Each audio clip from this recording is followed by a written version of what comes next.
안녕하십니까. 지금부터 강기룽 신부의 꿈과 사랑을 담은 낭만에 초쳐먹는 소리라는 책에서 나온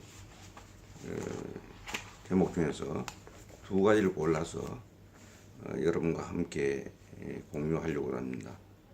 먼저는 낭만에 초쳐먹는 소리에 책 속에 있는 제목인 낭만에 초쳐먹는 소리를 같이 한번 읽고 묵상하도록 하겠습니다. 내게는 아주 막역한 친구가 있었다. 국민학교도 함께 다녔고 그리고 중학교, 사범학교를 거쳐 섬마을 선생으로 발령받을 때도 함께 갔었다. 사람들이 우리를 보고 똥창이 잘 맞는다고들 했었다. 둘이는 아주 친했으나 성격과 인생관은 서로 달랐다. 그는 철저한 현실주의자였으며 신인이 어쩌니 하는 것은 다 쓰잘데없는 나부랭이들이라고 비꼬곤했었다. 그에게는 그저 사는 것이 중요했으며 인생을 즐기는 방법도 욕망을 채우는 식으로 자주 판단하곤 했었다. 그래도 나는 그가 좋았으며 둘이서 퍼마신 술만 해도 드럼통으로 셀 정도였다. 한 번은 사범학교 때 함께 시골에 놀러간 일이 있었는데 그때 산을 넘다가 굴 속에서 사는 어떤 영감님을 만나게 되었다. 나는 그가 문둥이였는지 아니면 보통 그렁뱅이였는지는 모른다. 그러나 이상한 감명을 받은 나는 나도 언젠가는 그처럼 살고 싶다는 말을 장황하게 늘어놓게 되었다. 그러자 듣다 못한 그 친구는 그 낭만에 초쳐먹는 소리를 낚는 하들 말거라 하면서 한마디로 일축해버렸다. 지금 생각해보면 나는 어렸을 때부터 기이한 인생관을 가졌던 것처럼 보인다. 잘 먹고 잘 사는 것에는 전혀 관심이 없었고 후미진 곳에서 외롭게 사는 삶을 이상하게 동경했으며 실제로 섬마을 선생이다, 광부 생활이다, 수도원이다 하면서 인생을 돌고 또 돌곤 했었다. 사랑한 친구가 세상을 떠난 지는 벌써 10년이 넘는다. 그는 나보다 주임교사도 먼저 되었고 교감을 바라보는 문턱에서 갑자기 어이없게도 세상을 하직한 것이다. 아내도 예뻤고 학교에서 인정도 받았으며 선생의 그 봉급으로서도 제법 살만한 터전을 잡아 놓은 거였다.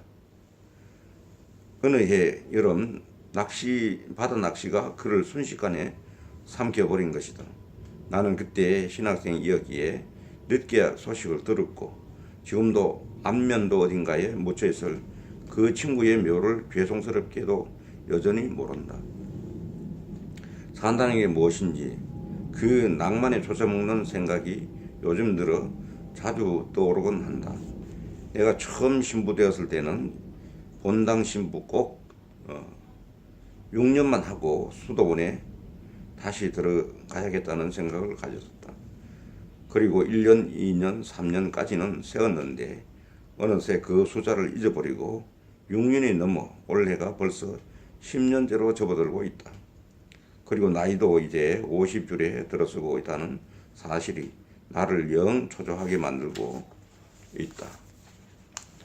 작년 언젠가 모 수도원을 찾아갔을 때 주교님의 허락만 계시면 기꺼이 받아주겠다는 대답을 얻고는 얼마나 기뻤는지 모른다.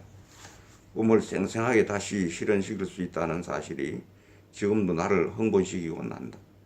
그러나 그 낭만에 초쳐먹는 소리를 어떻게 대주교님께 말씀드리느냐 하는 대목에서는 앞이 꽉 막혀버리고 만다. 그 혀 꼬부라진 소리를 좀 작작하거라. 죽은 그 친구가 내게 자주 퍼붓던 말이다. 손가락 하나를 흔들면서 보이냐? 라고 빈정대던 모습도 떠오른다. 예수님, 저 술 마셨습니다. 정말 술 취한 말이 아닙니다. 여기까지가 되겠습니다. 그리고 또 하나의 주제인 어떤 은혜에 대한 내용입니다. 이 두 가지 다 강기룡 신부께서 낭만에 초쳐먹는 소리라는 책에 수록되어 있는 제목입니다. 어떤 은혜? 하나님께서는 내가 사제되기 이전에 벌써 여러 가지 은혜를 주셨는데 그 중에 하나가 가난이었으며 또한 심한 중환자가 있어서 그 아픔을 함께 나눌 수 있었다는 것이다. 그래 그런지 지금도 아픈 사람과 없는 사람을 보면 예사로 보여지지 않는다. 실로 큰 은총이다. 부재 때의 일이다. 나는 그때 처음으로 나 환자 정착 마을에서 환우들과 함께 열흘 동안 지낸 적이 있었는데 마음에 조금도 거부감이 없었으며 그들과 함께 먹고 마시며 지내는 것이 굉장히 기쁘고 즐겁기만 했었다. 오히려 나도 나병에 걸렸으면 하는 작은 소망까지 있었으니 실로 큰 은혜요 축복이었다. 사제 서품을 받고 처음 부임한 본당에는 다행히 나 환자 정착 마을에 공소가 있어서 얼마나 반갑고 기뻤는지 모른다. 100세대가 좀 넘는 곳으로 천주교 신자들만의 단일 마을로서는 상당히 큰 공소였다. 그때는 공소가 두 군데뿐이었지만은 나 환자 공소를 자꾸 방문하는 것은 큰 즐거움이었다. 특히 거기 아이들은 모두가 예쁘고 귀여웠으며 환우들의 삶도 대단히 순수하고 진실했었다. 그런데 내가 관심을 갖고 자주 방문하게 되자 엉뚱한 문제가 불쑥 터지게 되었다. 그것은 나 환자들인 그들의 처지로서는 본당 신부를 접대하는 문제가 아주 복잡했기 때문이었다. 즉 신부가 올 때마다 식사 준비를 하는데 그때마다 택시 불러 읍내에 나가 장을 봐와야 하며 또한 건강한 사람에게 일당을 주어 음식 장만을 해야 하니 없는 살림에 돈도 돈이지만 환자들 입장에서 아주 복잡하고 고달팠던 것이다. 처음엔 그 이유를 몰랐었다. 그저 자주 찾아뵙고 방문하여 미사를 집전해주면 좋아할 줄 알았는데 결국은 그것이 아니었고 회장으로부터 좀 불편하다는 말을 듣고 놀라지 않을 수 없었다. 오해도 대단히 큰 오해였다. 나는 즉각 공소 사목회에서의 음식 접대를 중지시키고 매주일 한 가정씩 돌아가며 식사를 하겠다고 선언을 했다. 그러니 사람을 더 이상 돈 주고 살 필요도 없었으며 본인들이 직접 음식을 장만하되 반찬은 김치와 콩나물과 국으로 하고 꼭 함께 겸상을 해야 한다는 조건을 붙였다. 그리고 4년 반 동안에 그 100세대를 3번 이상 돌았다. 말이 김치고 콩나물이었지 실제로 각 가정에서 준비한 음식은 아주 성찬이었으며 마을은 그때마다 잔치날이었다. 신부님을 모시고 세상에 이렇게 좋은 날이 없었다며 진정으로 기뻐하며 고마워들 했었다. 그리고 나는 늘 잔치 속에서 살았는데 그러다 보니 신앙의 불이 댕겨져서 공소가 크게 성장하게 되었으며 마을과 사람 사는 분위기도 크게 바뀌게 되었다. 이런 일이 있었다. 첫해 성탄 면접 시에는 처음으로 교무금이라는 것을 책정하게 되었는데 그 가난한 공소에서 1년 예산이 1,000만 원으로 오르게 되어 본당보다 오히려 많고 커졌으며 그 중에 500만 원을 본당에 봉헌하여 가난한 시골 본당에 숨통을 트게 해준 일이 있었다. 실로 기적이었다. 그들은 처음부터 벌써 벌떡 일어서더니 불과 1년 만에 두 분의 수녀님을 마을에 모시게 되었고 끝내는 은퇴 신부님을 모시다가 상주하게 해드렸다.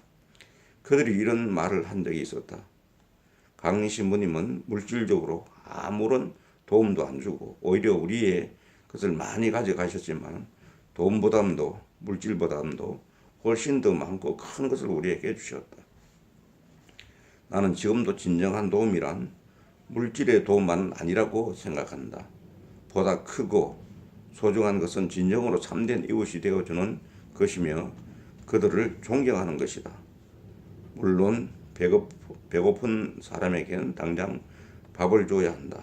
그러나 무작정 밥만 준다고 도와주는 것은 아니다. 그것은 독재자도 할 수 있고 강도도 할 수 있으며 무당 할머니도 할 수 있는 것이다. 참된 도움은 하나님에 대한 사랑과 존경이 거기에 있어야 한다. 그리고 스스로 일어서도록 협력을 하는 것이다. 과부 서름은 과부가 알듯이 없는 서름은 없어 본 사람만이 알고 아픈 심정은 아파 본 사람만이 아는 것이다. 그분이 하나님이시다.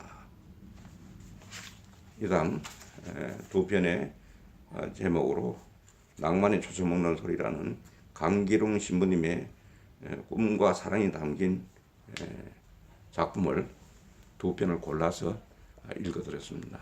경청해 주신 구독자 여러분께 감사드립니다.